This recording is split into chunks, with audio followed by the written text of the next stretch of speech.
Guys, ang presyo nito ay 999 lang. O yan, napakamura. Tapos guys, ito, umpisa na natin yung kanilang mga budget phone ngayon. Guys, sa mga nagtatanong nga pala ng P65 na model ni Itel, guys, wala pa rin sila ditong wala pa rin silang stock ng P65. So, nagre-request na rin tayo. Ayan, nire-request na po natin na magkaroon sila dito para naman yung mga gusto mag-avail, makakuha na. Ayan guys, unahin na natin yung kanilang mga tablet. O ito guys, sa mga naghahanap ng tablet dito kay Itel, yung kanilang Vista Tab 10 mini. Ayan. Ito guys, itong hawak natin is naka 64GB RAM. Ayan, meron siyang maximum RAM na 8GB RAM. So 3+5 ang RAM nito.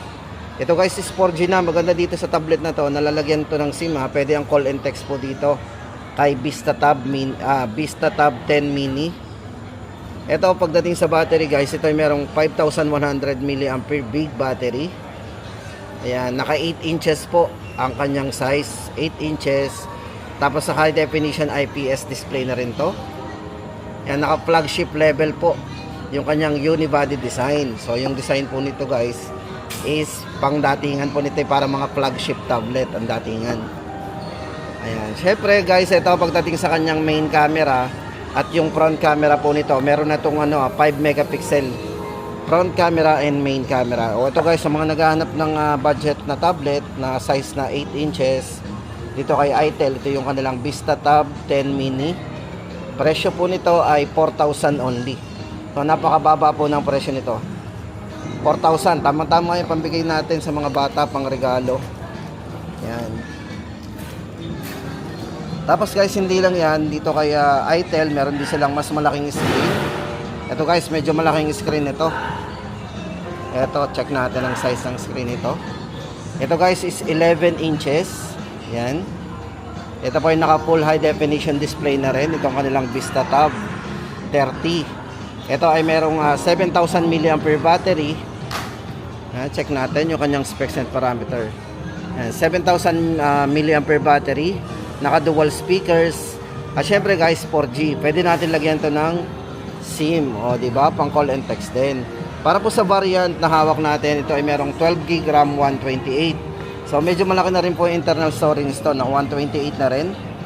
O ito guys, sa mga naghahanap ng budget na tablet pa rin na may malaking internal storage at medyo malaking size ng screen, naka 11 inches. Ito, Vista Tab 30. Ang presyo guys nito is 5,800. Napakamura, 5,800 lang. Tapos guys, ito na yung kanilang mga entry level na mga cellphone. Ito, check natin yung kanilang entry level. Unahin po natin itong sa mga naghahanap ng pinakamurang budget phone dito kay Itel. Guys, yung kanilang Itel A50C. Ito, bali ito, naka 6.6 big screen na din, dynamic bar. Ito guys, hawak natin is naka 32GB internal storage. Yan, meron siyang 2+2 na RAM, o meron siyang maximum RAM na 4GB, then 32GB internal storage. Guys, yung kanilang A50C ay 2,800 lang, wala pang 3,000 to guys ha. O ayan, sa mga naghahanap ng extra phone, budget phone na Android, syempre ito, Itel A50C, 2,800. Sobrang mura. O ito guys, para sa specs and parameters, ito, naka type C na po yan. Then, naka octa-core processor na din. Camera, meron siyang 8 megapixel na rin. At ito nga pala guys, pagdating sa security unlock, meron na rin siyang fingerprint and face unlock. A50C, 2,800. Tapos guys, ito na yung kanilang A50 naman, A50 4G. Dito kay A50 4G guys, ito may dalawang variants po to. Para po sa kanyang 64GB. Ito, naka 8GB RAM 64. Ito guys, napakamura din. Ito po ay 3,200, 64GB. At kung 128 naman po yung ating gustong bilhin, medyo malaki internal, ito po ay, kano ba to? Napakamura din ito. Japan, magkano to? Itong 128. 42. 3.6. Ayan, 3.6. Ito guys, bali ang presyo ng kanilang 128 ay 3,600. O, di ba? O to guys, sa mga dalawang isip po sa mga presyo na binanggit natin, para ma-avail po natin yung mga ganitong presyuhan na mabababa talaga. Dito po yan sa SM City Lipa, Itel Kiosk po. Sa kiosk po kayo guys titingin para legit po yung presyo na makuha natin. Tapos ito naman yung kanilang P55 para sa ating latest update sa P55. Itong hawak naman natin na P55 ay merong maximum RAM na 24GB. Grabe, taas naman ng RAM nito. Pero yung original RAM po nito guys is 8. Meron lang siyang 16GB extended RAM. So meron siyang 8GB RAM to 128 internal storage. Yun po yung original nito. Ito guys, para sa specs and parameters ni P55, ito po ay naka 50 megapixel na po para sa kanyang main camera. At fast charging na din ito ay naka 18 watts fast charging na din. At syempre guys, yung design nito, yan ito ay naka innovative design, charming look. Yung nga lang, syempre naka-box po yan. So maglalagay na lang po tayo guys ng nito sa display natin. Yan 18 watts fast charge, 5,000 mAh battery.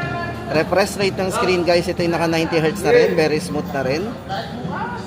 Ayan, para po sa latest update po natin dito guys, P55. Presyo po nitong si P55 na 128 4,500. O yan, 4,500 lang po yan. Tapos yung kanilang A70, ito para sa kanilang 12GB RAM, 256GB. Ito pa yung kanilang awesome A70. Yan. Grabe naghahanap kayo ng malaking internal storage guys. Ito naka 4GB RAM plus 8 extended RAM. Ito 256 na po internal storage. Sa presyo po nito guys ay 4,200 lang. O yan, sa mga naghahanap ng malaking internal storage, ito 4,200. Ganun kababa. Then pagdating po sa kanyang specs and parameters, size po ng screen nito, ito ay naka 6.6 big screen with dynamic bar. Camera po nito is 13 megapixel na rin. 5,000 mAh battery. At syempre guys, naka side fingerprint and face unlock na rin po yan. Then sa kanyang Android version po is Android 13 na. O, di ba? Ayan guys, ang ating latest update dito kay kay Itel. O, sa mga naghahanap diyan ng budget phone, ito po yung mga hilera po. At nga pala guys, sa nagtatanong ng P65. Ayan, wala pa rin po tayo may pakita sa inyo yung P65. Magkano yung presyo nito? Si P65. Kasi guys, hindi ko masabi sa inyo kasi hanggat wala tayong nakikita, para sigurado po tayo sa presyo na ibibigay sa inyo. Ano po? Ito guys, bigyan ko na lang kayo ng specs and parameters ng P65. Pagdating po sa battery, unahin natin, may 5,000 mAh long lasting battery life. Syempre guys, ang design nito is naka Cyber Shield sleek ring light, yan yung design nito. Then yan, naka Cyber Titanium and Cyber Black ang kulay po niya. Then pagdating po sa refresh rate ng screen nitong si P65, ito yung naka 120Hz na rin. 6.7 inches ang size ng screen to, naka punch hole display. Pagdating po sa memory, ito ay naka 4GB plus 4GB internal storage at merong 128 internal ROM o yung kanyang storage yan. Guys, ito pagdating sa presyo guys, hindi ko kayo mabigyan ng dito, baka kasi tayo magkamali ng info. Hintayin lang natin. Kasi yun lang talaga nakayanan natin ngayon. Nahanap tayo ng presyo niyan para legit. Kailangan magaling sa store. So ayun, comment na lang po natin guys yung mga may idea sa presyo po nitong original. Comment na lang po natin para makatulong tayo sa mga iba nating mga kaibigan na naghahanap po ng P65. O ayan guys, ang ating latest update dito kay kay Itel.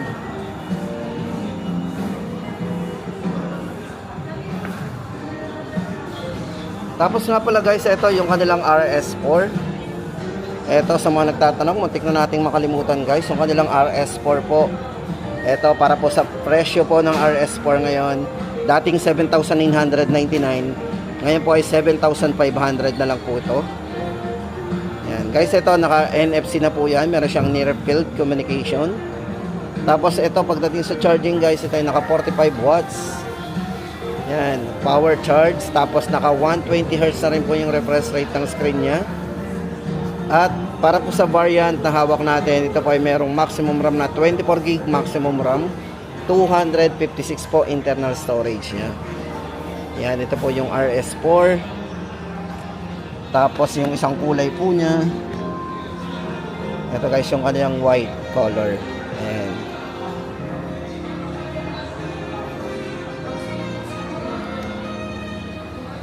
So ayan guys, ang ating update. Check nga natin yung iba pa dito. Ito nga pala guys, ang A70 oh. Yan po yung design ng A70. O ayan. Kasi wala silang display pa dito ng live unit. So at least meron tayong may papakita ditong mga ano. Ito naman po yung A70 guys. At yung isang kulay po nito. Ito naman po yung isang color ng A70. Kita ba? Yan. Ito pa yung black. Okay guys, dito nagtatapos ang ating update. Sana ay nakatulong tayo sa inyo sa mga naghahanap po ng budget na tablet. Siyempre, basic phone at yung kanilang mga entry level. O ayan guys, see you sa next update natin. Sana may makita na tayong P65 na presyuhan yan.